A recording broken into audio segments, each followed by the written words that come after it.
గత 3 రోజుల నుంచి తెలంగాణ వ్యాప్తంగా విపరీతంగా చర్చ జరుగుతూ ఉన్నది. మరి తెలంగాణ ఎస్సీ గురుకులాల సెక్రటరీ గారు రేవంత్ రెడ్డి సాంఘిక సంక్షేమ శాఖ మంత్రిగా కూడా ఉన్నారు. మరి వారి కింద పనిచేస్తున్న ఒక అధికారి డాక్టర్ అలుగు వర్షిణి గారు గత 4-5 రోజుల నుంచి ఒక స్టేట్మెంట్ ఇస్తున్నారు. మరి విద్యార్థులు వాళ్ళ టాయిలెట్లు వాళ్ళే కడుక్కుంటే తప్పేంది అని చెప్పి మరి వారు స్టేట్మెంట్ ఇస్తున్నారు. రెండవసారి కూడా మీడియా మిత్రులకు కూడా మళ్ళీ ఆమె ఎక్స్ప్లెనేషన్ ఇచ్చి వేసుకుంటే తప్పేంది అని అంటున్నారు. ఇవాళ నేను రేవంత్ రెడ్డి గారే ముఖ్యమంత్రి, రేవంత్ రెడ్డి గారే సాంఘిక సంక్షేమ శాఖ మంత్రి. నేను ఇవాళ రేవంత్ రెడ్డి గారిని సూటిగా ఒకటే ప్రశ్న అడుగుతున్నా. అయ్యా, మీ టాయిలెట్ మీరే కడుక్కుంటున్నారా? మీ ఇళ్లల్లో మీ టాయిలెట్ మీరే కడుక్కుంటున్నారా? మీ పిల్లలు పోయే బడులల్లో పిల్లలు వాళ్ళ టాయిలెట్ వాళ్ళే కడుగుతూ ఉన్నారా? మీ మంత్రులు వాళ్ళ టాయిలెట్లు వాళ్ళే కడుక్కుంటున్నారా? కడుక్కుంటే తప్పేందని మీ అధికారం అంటున్నారు. మరి కడుక్కోవాలి కదా. నేను మొన్న కూడా స్టేట్మెంట్ ఇచ్చిన రేవంత్ రెడ్డి గారు, మీరు ఆదేశాలు ఇచ్చినందుకే ఈ అధికారి చాలా నిర్భయంగా ఎస్సీ వర్గాల మీద వివక్ష చూపుతూ ఉన్నది. ఎవరి టాయిలెట్లు కడుక్కోవడానికి వ్యతిరేకం కాదు రేవంత్ రెడ్డి గారు. ఈ దేశం పుట్టక ముందు నుంచి, ఈ మానవాళి ఉన్నప్పటి నుంచి పేద వర్గాలు వాళ్ళ టాయిలెట్లు వాళ్ళే కడుక్కుంటున్నారు. వాళ్ళ టాయిలెట్లే కాదు, సమాజం టాయిలెట్లు అంతా కూడా ఈ దేశంలో వాళ్ళే కడుగుతున్నారు. మీకు తెలియకపోతే తెలుసుకోండి చరిత్ర. ఇవాళ వాళ్ళు ఎన్ని రోజులు రా బాబు ఈ పని, ఎన్ని రోజులు రా ఈ పారిశుద్ధ కార్మికుల పని చేయాలి, ఎన్ని రోజులు ఈ బాంఛన బతుకు ఉండాలి, ఇప్పుడన్నా మాకు మరి విముక్తి రాదా అని చెప్పి ఆనాడు మరి గురుకులాలు పెడితే ఆ గురుకులాలను కేసీఆర్ గారు చరిత్రలో ఎన్నడూ లేని విధంగా 1000 గురుకులాలుగా మార్చి ఈ పేద వర్గాలు, ఎర్ర బస్సు ఎక్కలేని కుటుంబాలు ఎయిర్ బస్ ఎక్కాలి, ఏరోప్లేన్ ఎక్కాలి, విదేశాలకు పోవాలి, ఇంగ్లీషు చదువుకోవాలి. ఉన్నోళ్ళ పిల్లలే కాదు, పేదోళ్ళ పిల్లలు కూడా కంప్యూటర్ ఇంజనీర్లు కావాలి, డాక్టర్లు కావాలి, కలెక్టర్లు కావాలి, ఐపీఎస్లు కావాలి, ఐఏఎస్లు కావాలి, సినిమా యాక్టర్లు కావాలి అని చెప్పి వీళ్ళ కోసం ప్రత్యేకమైన పాఠశాలలు 1000 దాకా పెంచితే, వీళ్ళందరికీ సన్నబియ్యంతో అన్నం పెడితే, వీళ్ళందరినీ ప్రపంచ స్థాయిలో తీసుకపోతే ఇలా కన్నుగుట్టి వివక్షతోని ఒకవైపేమో మీరే అందరికన్నా పెద్ద మాదిగా నేనే అంటారు, అందరికన్నా పెద్ద మాల నేనే అంటారు, నాకన్నా పెద్ద మాదిగా ఎవరు లేరంటారు, దళితుల ఇళ్లలో పండుకున్నా అని చెప్పి యాక్షన్ చేస్తారు, నా ఎంబడి జెండాలు పట్టుకొని తిరిగిందంత దళితులే అంటారు. మళ్ళా ఇంకోవైపు నోటితో నవ్వి నొసటితో వెక్కరించినట్టుగా మీరు ఇలా మీ అధికారితోని ఇలా మీరు నిర్భయంగా నిస్సిగ్గుగా చాలా అవమానకరమైన స్టేట్మెంట్లు ఇప్పిస్తున్నారు. నేను ఒక్కటే ప్రశ్న అడుగుతున్నా, మీ టాయిలెట్ మీరు కడుక్కున్నారా? ఇవాళ మీ మంత్రులు కడుక్కున్నారా? మీ ఐఏఎస్ ఆఫీసర్లు కడుక్కున్నారా? మీ పిల్లలు పోయే బడులలో వాళ్ళ టాయిలెట్లు వాళ్ళే కడుక్కుంటున్నారా? అన్ని ప్రయోగాలు మా పిల్లల మీదనే ఎందుకు చేస్తున్నారు? ఈ పేద పిల్లల మీదనే ఎందుకు చేస్తున్నారు? మీరు తీయండి, రాష్ట్రం అంతా ఒక జీవో తీయండి, ఎక్కడోళ్ళు ఎవరి టాయిలెట్ వాడే కడుక్కోవాలి, ఏ ఆఫీస్లో కూడా ఎవరి టాయిలెట్ వాడే కడుక్కోవాలి, హౌస్ కీపింగ్ సర్వీసెస్ బంద్, ఇవన్నీ కూడా బంద్ అని చెప్పి ఒక ఆర్డర్ తీయండి. నువ్వు కూడా మరి చీపురు కట్ట పట్టుకొని బకెట్ పట్టుకొని ఈ టాయిలెట్ కడుక్కో రేవంత్ రెడ్డి, మీ అధికారులతో కడిగించు, ఆ ఫోటోలు మీడియాతో షేర్ చేయి. నువ్వు ముందు మీ ఇంట్లో సంస్కరణలు స్టార్ట్ చేసి అప్పుడు మా పేదల ఇళ్ళకి రా. గత 2-3 వేల సంవత్సరాల నుంచి ఇదే పని చేస్తున్న పిల్లలను కేసీఆర్ గారు డాక్టర్లు, ఇంజనీర్లు, కలెక్టర్లు, పైలట్లు చేయాలని చూస్తే, ఆర్మీ ఆఫీసర్లు చేస్తే మళ్ళీ మీరు ఇవాళ వాళ్ళని టాయిలెట్లు కడగమంటున్నారు. ఇందుకోసమేనా నీకు ఓట్లేసింది? 1 కాదు 2 కాదు, 2 సంవత్సరాల నుంచి ఈ ఎస్సీ గురుకులాలను గోస ఉంచుకుంటున్నారు. ఎందుకయ్యా రేవంత్ రెడ్డి నీకు ఎస్సీలు అంటే అంత కక్ష? ఏ గురుకులాలు కూడా ఇంత గందరగోళం జరుగుతలేదు. పొద్దున్న లేచినప్పటి నుంచి వాళ్ళ తల్లిదండ్రులందరూ కూడా కూలి చేసుకునేటోళ్ళు, వీళ్ళందరూ కూలి పనులు పోయేటోళ్ళు, వాచ్మెన్ పనులు చేసుకునేటోళ్ళు, సెక్యూరిటీ గార్డ్ పని చేసుకునేటోళ్ళు, క్యాబ్లలో డ్రైవర్ పని చేసుకునేటోళ్ళు, వీళ్ళు వాళ్ళని వదిలిపెట్టుకొని స్కూళ్ళ చుట్టూ, ఆఫీసుల చుట్టూ తిరుగుతున్నారు. ఎందుకు ఈ అధికారి మీ అలుగు వర్షిణి గారికి వీళ్ళంటే అంత కోపం అండి? సంక్షేమ భవనము, అది సంక్షేమ భవనమా లేకపోతే ఆర్మీ హెడ్ క్వార్టరా?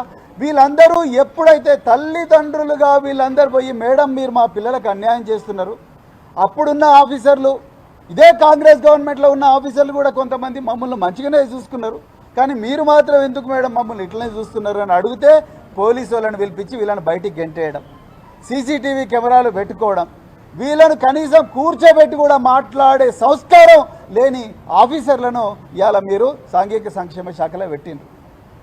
ఎందుకయ్యా రేవంత్ రెడ్డి నీకంత కోపం ఈ ఎస్సీలంటే?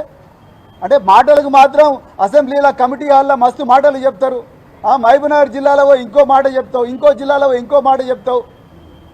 అంటే వీళ్ళు ఎవరు మాట్లాడలేరని వీళ్ళ మీద అన్ని ప్రయోగాలు చేద్దాం అనుకుంటున్నారా మీరు? ఎన్ని ఘోరాలు జరుగుతున్నాయి ఇవాళ గురుకుల పాఠశాల. ఒక్కసారి ఎప్పుడైనా చెప్పిందా?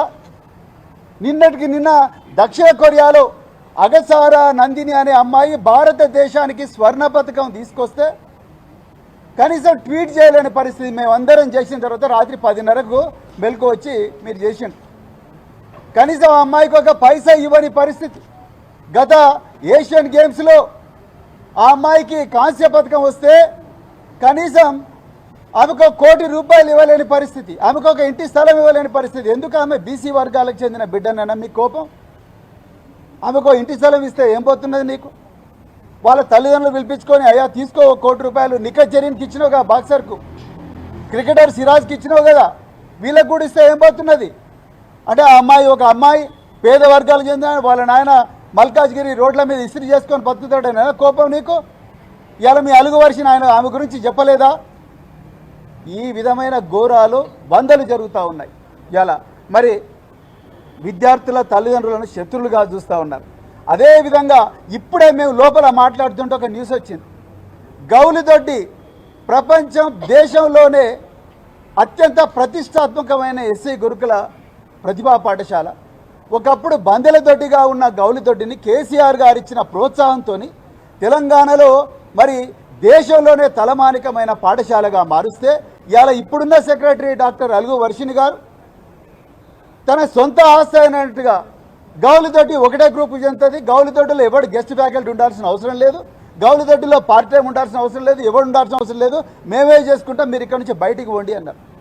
ఇక రెండవ గమ్మత్తైన తుగ్లక్ పాలన ఇంకొకటి ఇవాళ తెలంగాణ పిల్లలకు తెలవాల్సిన అవసరం ఉన్నది. గౌలిదొడ్డి గురుకుల పాఠశాలల్లో అడ్మిషన్ రావాలంటే తెలంగాణలో విద్యార్థులందరూ కూడా 2 లెవెల్స్ ఎంట్రన్స్ రాయాలి. ఒకటి preliminary exam, 2 main exam. Main ఎగ్జామ్లో టాప్ ర్యాంకులు వస్తేనే గౌలిదొడ్డిలో పెడతారు పిల్లలు. అలాంటి గౌలిదొడ్డిలో 90% కన్నా తక్కువ వచ్చిందన్న నెపంతో విద్యార్థులను సెకండ్ ఇయర్ ఇంటర్మీడియట్ నుంచి బయటికి పంపించేయమని పేరెంట్స్ అందరికీ ఇవాళ మెసేజ్లు పెడతా ఉన్నారు. నేను ఇవాళ అడుగుతున్నా, మీరు గౌలిదొడ్డిలో అడ్మిషన్ తీసుకునేటప్పుడు ఎవరిని తీసుకున్నారు? మెరికల్ లాంటి విద్యార్థులను తీసుకున్నారు.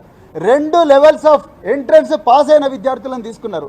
ఇవాళ వాళ్లకు 90% తక్కువ వచ్చిందంటే విద్యార్థుల కారణం, పంతుల్లా? ఇవాళ టీచర్లు చదువు చెప్పకపోతే విద్యార్థులు ఏ విధంగా నేరస్తులవుతారు? దాని మీద ఎక్కడ కూడా ఆన్సర్ లేదు. అడగడానికి పోయిన పేరెంట్స్ను పోలీసు వాళ్ళు పెట్టి గెంటేస్తున్నారు, వాళ్ళ మీద పోలీసులు కేసు పెడుతున్నారు. గతంలో BRS party working president KTR గారు ఇచ్చిన ఆదేశాల మేరకు మేము గురుకుల బాట అని చెప్పి కార్యక్రమం పెడితే మా అందరి మీద కూడా కేసులు పెట్టించిండ్రు ఈ అధికారులు.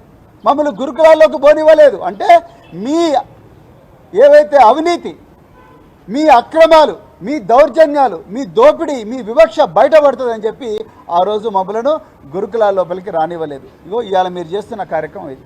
ఇక మూడవది, ఇవాళ మీ డాక్టర్ అలుగు వర్షిణి గారు, రేవంత్ రెడ్డి గారి మరి ఆఫీసర్ ఏమంటా ఉన్నారు? ఈ పిల్లలు పాష్ సొసైటీ నుంచి రాలేదు, అంటే సంపన్న వర్గాలు బతికే సమాజం నుంచి రాలేదు, వీళ్ళు టేబుల్ మీద కూర్చొని వీళ్ళకి అన్నం రాదు, ఎందుకు రావాలి, వీళ్ళ చపాతీలు వీళ్ళే చేసుకోవాలి కిచెన్లు అంటున్నారు. ఎక్కడ రాసున్నదండి ఇది? సంపన్న వర్గాలు ఉన్నోళ్ళకే టేబుల్ మీద కూర్చునే అవకాశం ఉన్నది, పేద వర్గాలకు, అణిచివేయబడ్డ వర్గాలకి అవకాశం లేదని ఎక్కడ రాసున్నది? ఇదేనా మీ రాహుల్ గాంధీ రాజ్యాంగం పెట్టుకొని రోజు చెప్తున్నది? ఇదేనా ఆర్టికల్ 14 చెప్తున్నది? ఇదేనా ఆర్టికల్ 16 చెప్తున్నది? ఇదేనా ఆర్టికల్ 17 చెప్తున్నది అని ఇవాళ నేను రేవంత్ రెడ్డిని అడుగుతా ఉన్నా. ఎవరు చెప్పిండ్రండి? సంపన్న వర్గాల ఉన్న పిల్లలంట వాళ్ళు ఏమైనా చేసుకోవచ్చంట, ఈ అణిచివేయబడ్డ వర్గాల పిల్లల నుంచి వచ్చిన వాళ్ళు మాత్రం వాళ్ళ టాయిలెట్లు వాళ్ళే కడుక్కోవాలంట, కిచెన్లల్లో వాళ్ళే రొట్టెలు చేసుకోవాలంట.